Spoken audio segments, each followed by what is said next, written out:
今日好開心啦，就係同大家介紹新拉永明醫生保健一個新嘅服務。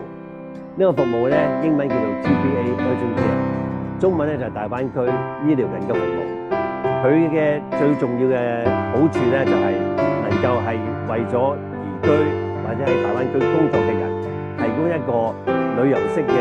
醫療緊急服務。舉個例子啦，就係啱啱個媽咪已經係退休咗喺大灣區，個仔去探佢嘅時候咧，就出去玩，啱啱下呢個媽咪就係腦出血，就好緊急送咗去一間二甲醫院。咁二甲醫院咧喺中國嚟講都係安全嘅，但係咧喺客人嘅角度咧，就希望佢可以翻返嚟香港醫治。